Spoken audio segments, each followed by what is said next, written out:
오늘의 아침은 평안하라 담대하라 내가 세상을 이기었노라 라는 제목으로 주의 말씀을 전하도록 하겠습니다. 오늘 이 말씀대로 여러분의 마음에 평안이 임하고 여러분의 믿음의 삶이 담대한 삶이 되기를 축복합니다. 아멘. 우리 예수님께서 내가 세상을 이기었노라 라고 말씀하십니다. 이 말씀을 할 때는 제자들과 함께 식사를 하시고 고별 설교를 하실 때 마지막으로 하신 말씀입니다. 이때는 예수님께서 십자가를 지시기 전날 밤입니다. 이제 이후에 예수님께서 고난과 고통과 문초를 당하시고 십자가의 고난과 죽음을 당하게 됩니다. 예수님이 십자가를 지시기 전에 주님이 말씀하시기를 내가 세상을 이기었노라 라고 말씀합니다. 이게 헬라어 어법상 완료형입니다. 이미 이겼고 그 이긴 것을 계속 가지고 있다라는 말씀입니다. 그리하기 때문에 예수님께서 제자들에게 너희는 평안하라 담대하라 라고 말씀할 수 있는 것입니다. 원래 이겼다라는 이 말은 이기고 나서 하는 말입니다. 예수님께서 십자가의 고난과 죽음을 다 이기고 부활하셨을 때 내가 세상을 이기었노라, 내가 마귀를 이기었노라, 내가 죽음을 이기었노라 이렇게 말씀하셔야 되는데 주님께서 십자가의 고난과 죽음 이전에 벌써 나는 승리했다, 이겼다라고 말씀하고 계시는 것입니다. 그리고 이 주님의 승리는 또 우리들의 승리입니다. 주님이 평안하라 담대하라 내가 세상을 이기었다라고 승리를 선언할 수 있는 비결이 무엇인지를 살펴보고 우리도 그리 살고자 합니다. 제일 첫 번째는 예수님의 승리는 기도의 승리입니다. 예수님은 자주자주 기도하는 본을 보여주셨습니다.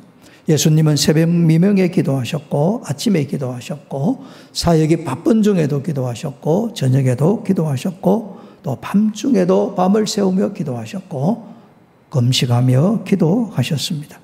예수님께서 기도하라라고 가르치시고 기도문도 우리에게 주셨습니다. 그리고 이 고별 설교하고 난 이후에 요한복음 17장에 예수님은 기도하셨습니다. 그리고 기도를 마치시고 제자들을 데리고 겟세마네 동산에 가셔서 기도하셨습니다.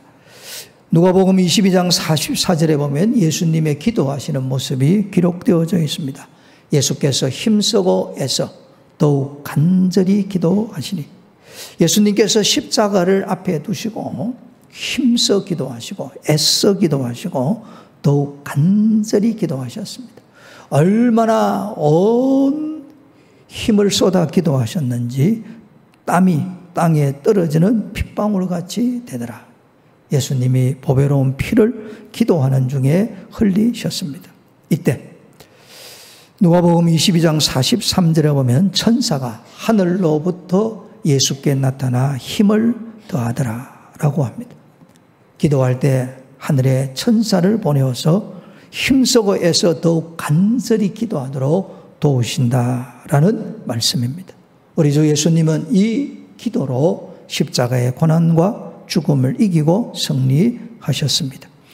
그러므로 기도에 승리하면 만사에 승리합니다. 기도보다 더 중요한 것 없고 기도보다 더 긴급한 것 없습니다. 기도가 항상 앞서야 됩니다. 기도의 능력과 깊이는 절대로 하루아침에 이루어지지 않습니다. 마치 사람이 벼락부자가 되려고 하는 마음을 가지고 살면 절대 부자가 되지를 못합니다. 잠언 28장 20절에 보면 충성된 자는 복이 많아도 속히 보하고자 하는 자는 형벌을 면하지 못하리라 라고 합니다. 벼락부자가 되려고 하면 수단 방법을 가지지 않아야 됩니다. 그러다 보면 사람이 죄를 짓기가 쉽습니다. 자칫 잘못하면 참으로 안타까운 일이 생길 수가 있는 것입니다. 반면에 성실하게 사는 사람은 많은 복을 받게 됩니다. 영의 세계 기도도 똑같습니다. 기도는 요술 램프가 아닙니다. 요술 램프를 가지고 문지르면 진이가 나와서 모든 것을 들어주는 것처럼 기도가 그렇게 되지 않습니다. 기도는 절대 도깨비 방망이가 아닙니다. 기도는 오랜 시간 기도해야 됩니다.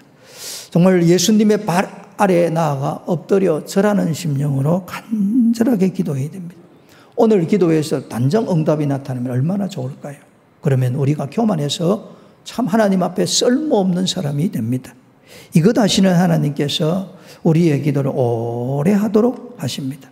전적으로 의지하도록 하시고 절대 믿음이 생기고 기도 중에 어떤 일이 있어도 나는 절대 복종하겠다는 다짐과 또 각오와 결단이 생길 때까지 기도하게 하시는 것입니다. 그렇게 기도할 때 비로소 진정한 기도자가 되는 것입니다. 그러므로 참으로 기도의 능력과 깊이가 더해지려고 하면 평소에 새벽을 깨우며 기도하고 일상 중에 기도하며 밤을 보내며 기도하고 때로 금식하며 기도해야 됩니다.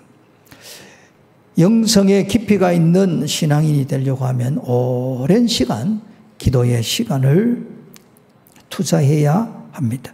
다르게 표현하면 기도는 훈련되어져야 합니다. 전쟁터에 나갈 군인들에게 훈련시킬 때 하는 말입니다. 훈련 시의 땀 한 방울이 전투에서의 피 한 방울이다 라는 말이 있습니다. 훈련을 게으리 하는 사람들은 전쟁에 가면 반드시 피를 보게 되어져 있습니다. 훈련은 야무지게 받아야 되고 훈련은 아주 고되게 받아야 전쟁에서 반드시 승리하고 내 피를 흘리지 않게 되는 것입니다. 오늘 우리가 살면서 환난과 고난을 넘어갈 수가 없습니다.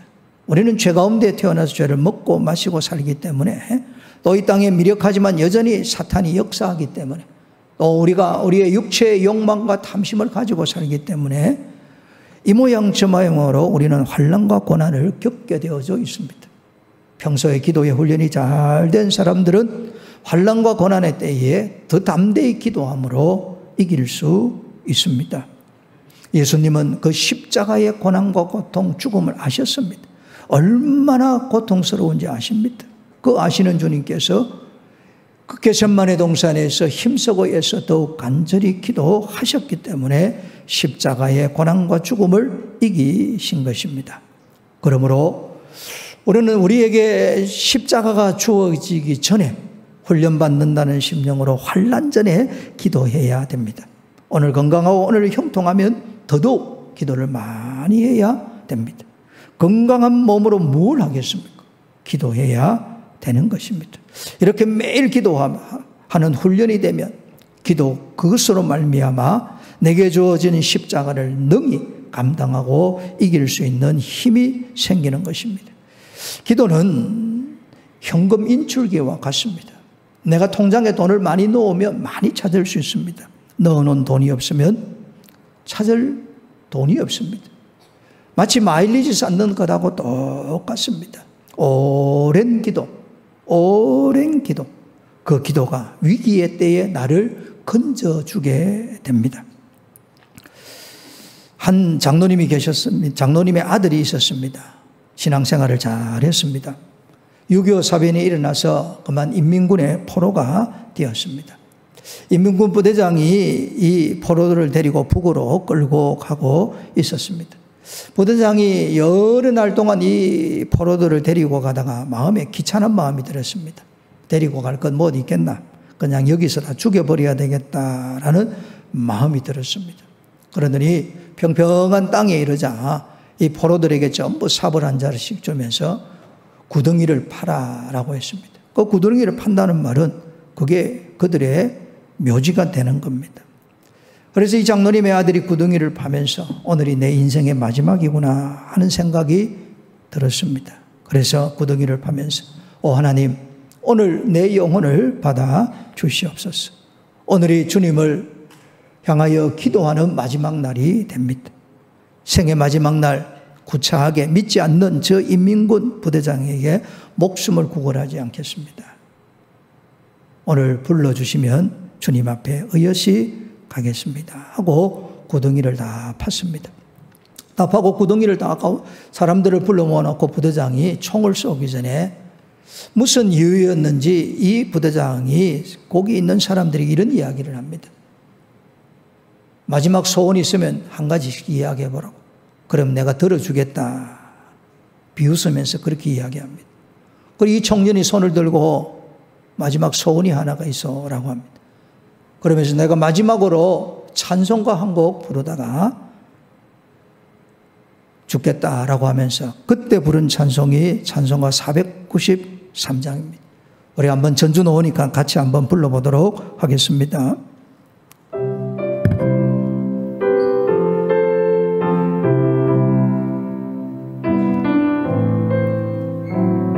하늘 가는 맑은 길이 하늘 가는 맑은 길이 내 앞에 있으리 슬픈 일을 많이 보고 늘 고생하여도 하늘 영광 맑음이 어두운 곳을 헤치니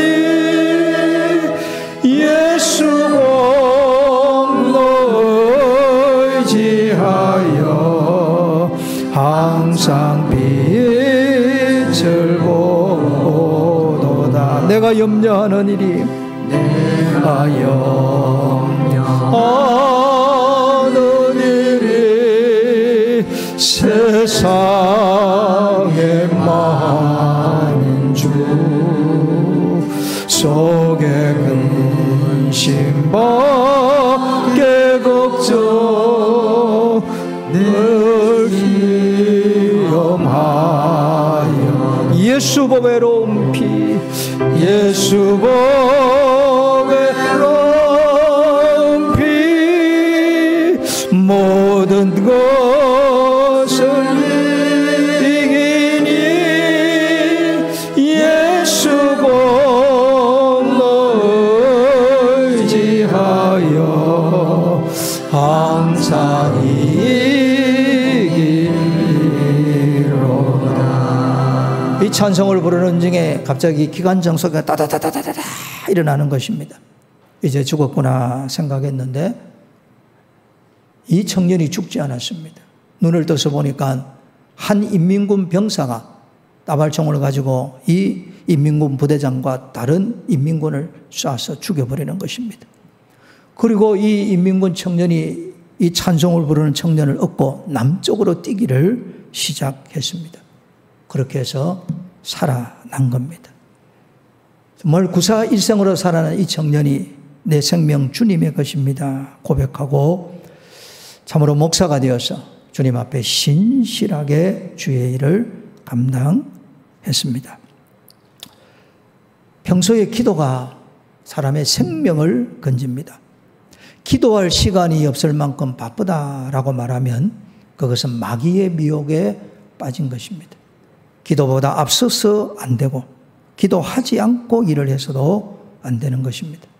매일 기도하면 굳세고 강한 믿음이 생깁니다. 매일 기도하면 담대해집니다. 내게 주어지는 십자가도 기도하면 능히 감당할 수 있는 용기가 생기게 되는 것입니다. 겟세마네 동산에서 함께 기도하자라고 데리고 갔던 그 제자들이 육신이 고나여 잠을 잡니다. 그 제자들에게 주님이 말씀하십니다. 너희가 나와 함께 1시간도 이렇게 깨어 있을 수 없더냐. 1시간 60분입니다. 하루에 24시간 중에 1시간도 깨어 기도할 수 없더냐. 주님의 사랑의 권면입니다. 예수님은 십자가의 고난과 죽음을 기도로 승리하셨습니다. 또한 예수님의 승리는 책임감의 승리입니다. 겟세마네 동산에서 이 십자가의 죽음이 지나가도록 기도했습니다. 그리고 세 번째 기도하실 때 아버지의 뜻이면 감당하리라 라고 결단합니다. 그리고 나서 예수님께서 이 겟세마네 동산에서 함께 기도하는 제자들에게 일어나라, 함께 가자. 그리고 말씀하시기를 보라, 나를 파는 자가 가까이 왔느니라. 예수님은 자기 생명을 우리를 위하여 내어주실 때 자원하여 내어주시고, 그리고 이 십자가는 성부 하나님이 자기에게 맡기신 책임감으로 사명으로 감당하시겠다라는 말씀입니다.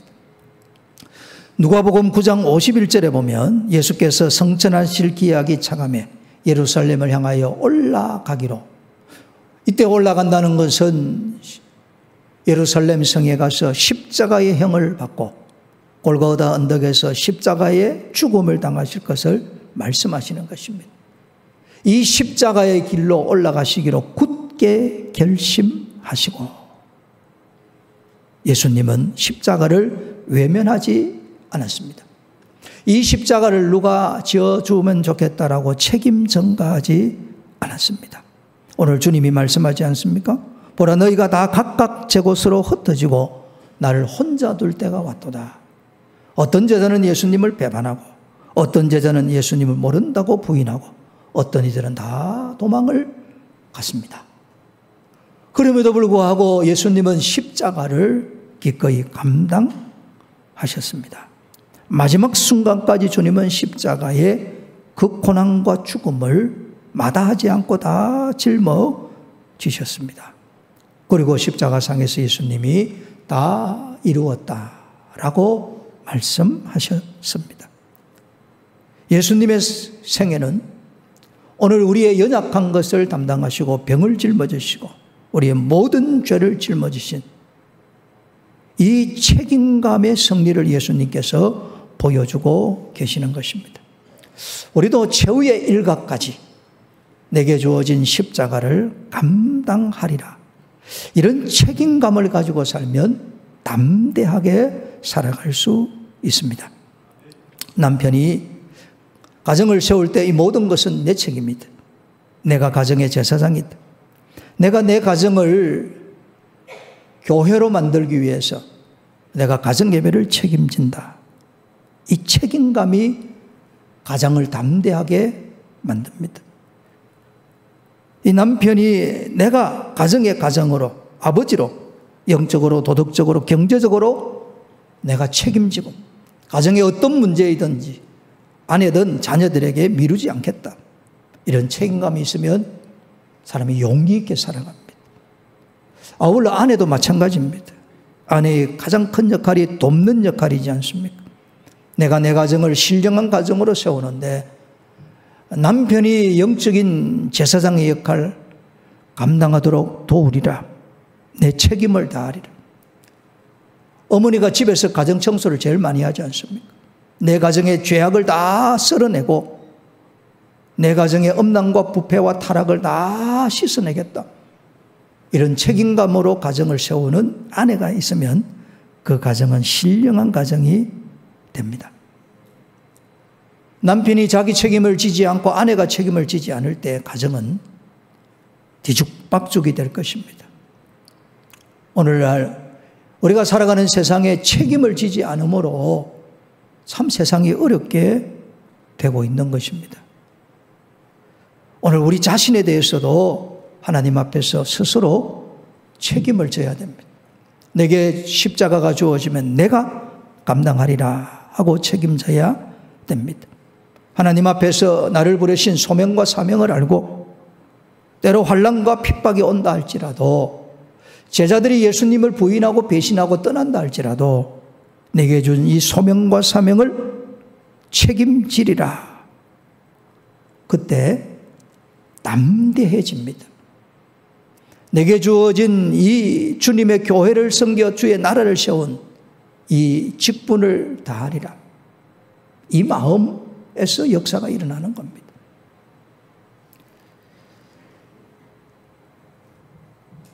마귀가 병이 들면 천사로 변할 수 있다라는 말이 있습니다. 그 말의 뜻이 뭐냐면, 마귀 같은 짓을 하는 사람도 큰 병에 걸리면 하나님을 찾아서 천사처럼 행동할 때가 있다라는 이야기입니다. 그걸 딱 뒤집어 놓으면 이렇게 됩니다. 천사도 건강하면 마귀 노릇할 수 있다라는 이야기예요. 몸이 아프면 다 연약해집니다. 그러면 몸이 아프기 때문에 이 질고에서 벗어나기 위해서 하나님 앞에 간절히 기도하는 거예요. 그러니까 천사처럼 되는 거예요. 근데 뒤집어 놓고 보면 건강하기 때문에 자기 책임을 안 하는 사람이 있어요. 우리의 몸은 성전입니다. 내 몸으로 하나님 앞에 예배드리고 영광을 돌려야 될 이 몸을 가지고 책임을 다하지 않아서 건강하기 때문에 술 마시고 담배 피우고 마약하고 육체의 욕심과 정욕대로 살고 세상에 하지 말라는 거 다 골라 하는 사람들 보면 건강해서 그렇습니다. 그러니 천사라도 건강하면 마귀 노릇할 수 있다라는 그런 이야기예요. 책임을 다하지 않는 곳에 부끄러움이 나타날 수 있는 것입니다. 예수님은 그 십자가의 고난과 죽음을 자기 책임으로 자원하신 것입니다. 그래서 부활의 영광이 온 것이고, 그러므로 만왕의 왕이 되시고 만주의 주가 되시는 것입니다. 신앙인들 중에 가장 아름다운 삶을 사는 사람들은 마지막에 말할 때 다 이루었다 이 말하고 주님 앞에 가는 사람들입니다. 제가 아는 목사님 중에 하용조 목사님을 잘 압니다. 이분은 1946년생이었고 2001년으로 65세의 세상을 떠나시는 분입니다. 이분과는 2000년 초기에 제가 미국에서 세미나 할 때 가까이에서 말씀도 듣고 교제를 나누고 식사도 했고, 또 2005년도에는 그 온누리교회가 세운 묵상의 집에서 한 3일 정도, 제가 그때 40대였으니까 40대 목사님들과 함께 목사님께 목회와 삶을 배우는 시간을 가졌습니다. 근데 그분은 일평생 살면서 병을 가지고 사셨어요. 대학교 3학년 때 폐결핵이 걸렸습니다. 이 폐결핵 때문에 군대 갔다가 의가사 제대를 했습니다. 그리고 이 폐결핵으로 말미암아 나중에는 당뇨와 고혈압으로 30년 동안 고생을 하셨어요. 그리고 간암에 걸려서 수술을 몇 번 했냐면 무려 7번이나 했습니다. 이 간암 7번 수술하는 몇 차례인지 모르지만 그때 제가 이분을 뵌 거예요. 머리카락도 다 빠져가 있고 아주 새하가 있는 가운데서 말씀을 전할 때 하나님의 나라와 복음을 위해서 말씀하시는 그 모습을 보고 참 병을 가지고도 저렇게 할 수 있구나 생각을 했습니다. 마지막 7번째 수술을 받고 나서는 온몸이 다 이제 찢어져 버려서 더 이상 수술을 받지를 못할 상태가 되었습니다. 그런데 검사하러 갔더니 그 의사가 목사님 참 행운입니다. 암덩어리가 다 사라졌다고 그래요. 이분은 암을 가지고서 주의 일을 했어요. 그러다가 2000년대 중반에 와서는 신장이 다 망가져서 어떨 때는 일주일에 4번씩 투석을 했습니다. 어떨 때는 4시간, 어떨 때는 6시간 투석을 하는데 그 말씀을 하시더라고요. 이 투석 받으면 아무것도 할 수 없는데 누워서 정말 말씀을 묵상하는 은혜로운 시간이 된다라는 말씀을 하시더라고요. 그리고 이분이 그 말씀을 하십니다. 병과 관계없이 살겠다는 거예요. 병은 내 몸에 있는 겁니다. 그게 간암이든 당뇨든 고혈압이든 신장이 망가졌던 내 몸에 있는 거예요. 그러나 내 영혼은 병하고 관계없는 자유하는 영혼입니다. 병과 관계없이 아픈 몸이 된다 할지라도 설교하고 교회를 돌보고 주의 사역을 감당하리라. 물론 너무 심하면 잠시 쉬기는 해야 되겠죠. 그렇게 사시다가 65세에 하나님의 부르심을 받았습니다. 아마 다 이루었다 하시고 가신 게 아닐까 하는 생각을 합니다. 저는 우리 교회 담임 목회를 하면서 어떤 일이 생기든 내 책임이다 이 생각을 하고 삽니다. 끝까지 기도하리라. 끝까지 용납하고 사랑하고 끝까지 세워가리라. 그러면 담대해집니다. 용기가 생기게 되는 거예요. 여러분 다 하나님 앞에 하나님의 백성이라는 사명을 받고 부름을 받았고 교회에서 여러 직분들을 받았습니다. 병과 관계없이 환경과 관계없이 내가 섬기겠다.